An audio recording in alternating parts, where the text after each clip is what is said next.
नमस्कारम everyone, सभी का स्वागत है चैनल में। सम मोर एडवाइसेस टू ईशा मेडिटेटर्स, या फिर उन लोगों के लिए जो लोग मेडिटेशन करना चाहते हैं या कुछ मेडिटेटिव प्रैक्टिसेस वो कर रहे हैं। मैं ईशा हठ योगा प्रैक्टिशनर हूँ और साथ ही साथ ईशा योगा के जो प्रैक्टिसेस हैं वो करता हूँ। शंभवी महामुद्रा, शक्ति चलन क्रिया, शून्य, ये जो मेन कोर्सेज हैं वो ईशा योगा में सिखाए जाते हैं। साइड बाय साइड हठ योगा की प्रैक्टिसेस भी आप सीख सकते हैं, जैसे कि अंग मर्दना, सूर्य क्रिया, योगासनास, भूत शुद्धि, सूर्य शक्ति, भस्त्रिका क्रिया। ऐसी अनेकों प्रैक्टिसेस हैं जो हम सीख सकते हैं, जिनमें से मैंने अंग मर्दना, योगासनास, सूर्य क्रिया, सूर्य शक्ति, भूत शुद्धि, ये 5 प्रैक्टिसेस सीखी हैं।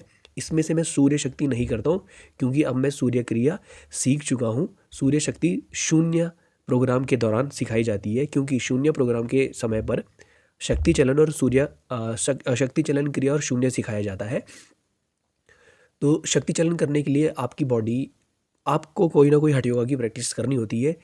तो इसीलिए हमको सूर्य शक्ति वहाँ पर सिखाया जाता है, क्योंकि सूर्य शक्ति बहुत जल्दी सीखा जा सकता है, इसमें ज़्यादा टाइम नहीं लगता है। ओके, सो अब वो लोग जो मेडिटेशन कोई भी प्रैक्टिसेस कर रहे हैं या करना चाहते हैं, उन सब के लिए मैं एडवाइस देना चाहता हूँ। आप ये वीडियो लास्ट तक देखिएगा। सो दोस्तों, अगर आप कोई भी चीज़ करना चाहते हैं तो उसके पीछे आपको एक मोटिव होता है।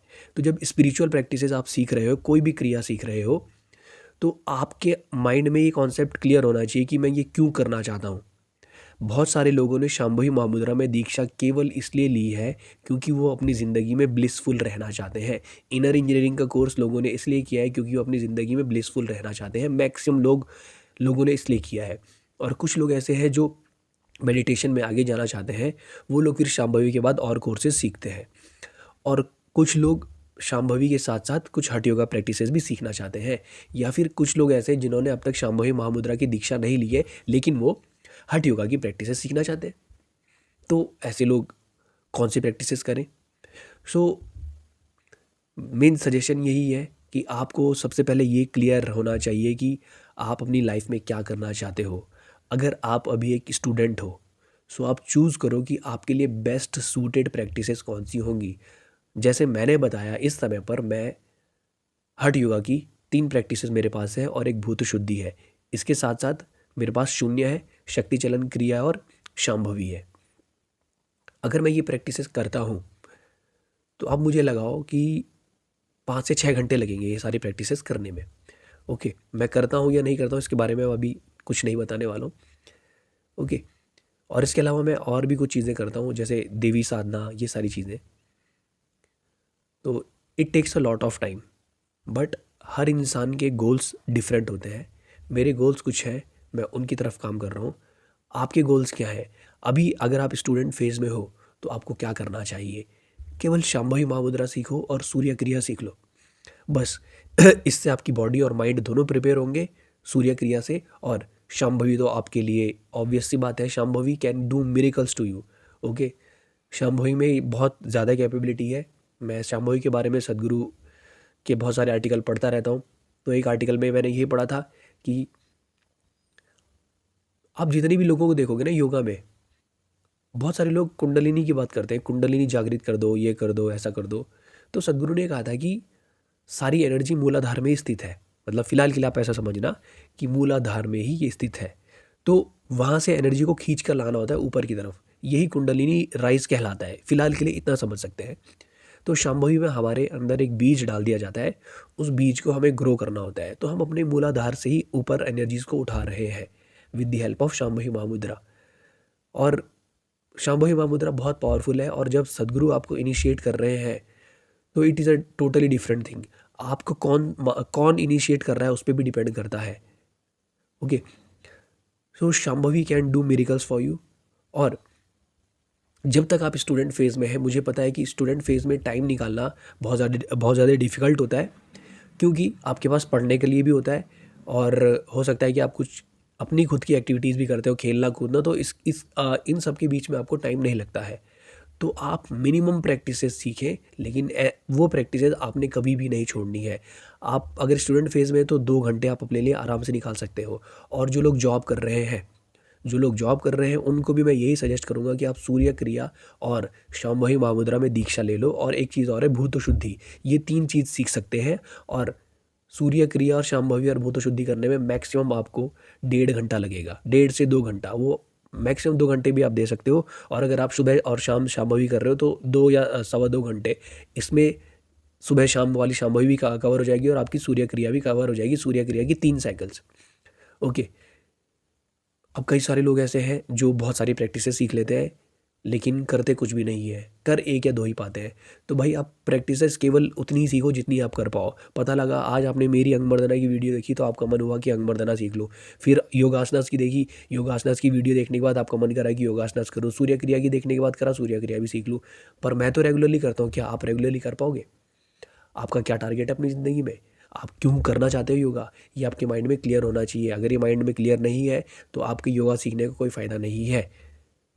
हाँ, आप ऑब्वियसली नॉट फ़ायदा नहीं है ये नहीं कहूँगा, आप रेगुलरली उसको प्रैक्टिस करते रहें तो हो सकता है कि आपके माइंड में ये क्लियर हो जाएगी आपके आगे जाके करना क्या है। बट मैं आपको मना इसलिए कर रहा हूँ ताकि आप केवल उतनी प्रैक्टिसेस सीखो जितनी आप कर पाओ। सारी प्रैक्टिसेस सीखने के लिए मैं आपको मना कर रहा हूँ। स्टार्ट करो एक प्रैक्टिस से, 1 या 2 साल वो प्रैक्टिस करो। जब आपकी बॉडी प्रिपेयर होने लगेगी तो आपकी बॉडी खुद मांगेगी। मैंने शांभवी महामुद्रा लगभग लगभग 2 साल तक करी। उसके बाद मैंने अंग मर्दना सीखा, मेरी बॉडी अपने आप मांगती थी। जब मैं उपयोगा करता था तो उपयोगा करते मुझे ऐसा फील होता था कि मुझे कुछ और चाहिए। Then when I went to learn Angamardana के बाद मुझे पता चला कि जो चीज़ मेरी बॉडी मांग रही थी मैंने उसको दे दी है। फिर उसके बाद मुझे कुछ और चीज़ें भी चाहिए थे तो मेरे पास मुझे योगासना सीखने का मौका मिला। उसके बाद मैंने शून्य मेडिटेशन सीखा, शून्य और शक्ति चैनल, और उसके बाद मैंने सूर्य क्रिया सीख लिया। अब मेरी 2 ही चीज़ें बची है, एक है भाव स्पंदना जो मुझे करना है, और संयमा। बस इसके अलावा मेरे पास कुछ भी नहीं बचेगा करने को। लेकिन मैं जो प्रैक्टिसेस करता हूँ it takes a lot of time, 5 to 6 hours at least it will take, इससे ज़्यादा भी हो सकता है। ओके। अगर आप सीरियस हो, बिल्कुल सीरियस हो, और आप अपनी लाइफ को ट्रांसफॉर्म करना चाहते हो, अपनी लाइफ के साथ साथ अपने आसपास के लोगों की लाइफ को भी ट्रांसफॉर्म करना चाहते हो, तो मैं आपको ज़रूर सजेस्ट करूंगा कि आप जितनी प्रैक्टिसेस हो सकते हैं उनको सीखें, लेकिन रेगुलर बेसिस पे करें।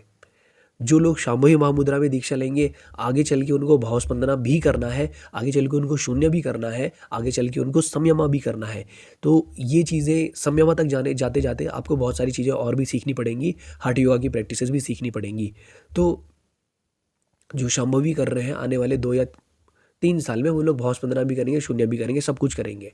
लेकिन फिलहाल के लिए आप कम से कम प्रैक्टिसेस सीखें, रेगुलर करें। ज़्यादा प्रैक्टिस सीखने से कुछ नहीं होता, जब तक आप करोगे नहीं तब तक कोई फ़ायदा नहीं है उनका। ये आपको बहुत क्लियर होना चाहिए। और अनेकों चीज़ें ऐसी हैं, जैसे हमें बहुत सारी, किसी को कफ की बीमारी होती है तो इस बीमारी में क्या कौन सा योगा ज़्यादा सूटेबल होता है? सूर्य क्रिया या भस्त्रिका क्रिया, क्या सीखना चाहिए? षण्मुखी क्रिया। कई लोगों की को आँखों की रोशनी में परेशानी होती है, मतलब आँखों में दिक्कत हो जाती है, तो ये लोग क्या सीखें? षण्मुखी क्रिया है, या फिर कुछ आई प्रैक्टिसेस जो है वो ईशा हठ योगा टीचर्स के द्वारा सिखाई जाती है, आप वो सीख सकते हैं। स्टूडेंट्स को क्या चाहिए अपनी लाइफ में? परफेक्ट बॉडी और माइंड, इसके अलावा और कुछ नहीं चाहिए आपको। अगर जब ये अच्छा रहेगा तो आप आगे जाके कुछ भी कर सकते हो। लेकिन मैं ऐसे स्टूडेंट्स को जानता हूँ जो छोटे हैं, मेरे से काफ़ी छोटे हैं, वो कहते हैं कि जब से मैं योगासना सीखे हैं तो योगासना सीखने के बाद मेरा मन पढ़ाई करने का नहीं करता है, मेरा मन करता है बस मैं आनंद की अवस्था में बैठा रहूँ। आप इस चीज़ के लिए नहीं हो अभी, ये नहीं करना है आपको, अभी आपने अपने आप को तैयार करना है। इसीलिए मैं सूर्य क्रिया बोल रहा हूँ। सूर्य क्रिया आपके लिए, आप आपके लिए क्या, हर किसी के लिए एक वरदान ही है जो हर किसी को सीखनी चाहिए। मैं हर वीडियो में सूर्य क्रिया की बात कर रहा हूँ because it is something else, it will do certain things with you. आपकी body throughout the day energise रहेगी। ये वीडियो मैं लगभग 12 बजे बना रहा हूँ। ओके। सो आप इस चीज़ को देखें कि आपको क्या करना है लाइफ में, according to that you choose the practices. Okay. ये बहुत ज़्यादा ज़रूरी है। मैंने देखा है लोगों को बहुत सारी प्रैक्टिसेस सीख ली, कर कुछ नहीं पा रहे हैं। और सारी प्रैक्टिसेस सीखने से कुछ नहीं होगा, टैग लगाने से कुछ नहीं होगा, प्रैक्टिस करने से होगा। कुछ लोग केवल ईशा क्रिया करने और नाड़ी शुद्धि करने से ही उनकी बॉडी, उनके अंदर ट्रांसफॉर्मेशन आ जाता है। और कई लोग संयमा भी करके आ चुके हैं लेकिन वो वैसे के वैसे ही है, वैसे के वैसे ही है। कोई ट्रांसफॉर्मेशन, बहुत बहुत कम ट्रांसफॉर्मेशन आया है उनके अंदर। तो भाई प्रैक्टिस सीखना जितना इम्पोर्टेंट है उससे कई ज़्यादा इम्पोर्टेंट है उसको करना। जब तक नहीं करोगे तब तक कुछ नहीं मिलेगा, कुछ भी नहीं मिलेगा। So these are the suggestion मैं आप लोगों को देना चाहता हूँ। और अगर आपको अपनी प्रैक्टिसेस जो सीखी हैं उनको एनहेंस करना है तो मैं आपको कुछ और सजेशन देना चाहूँगा।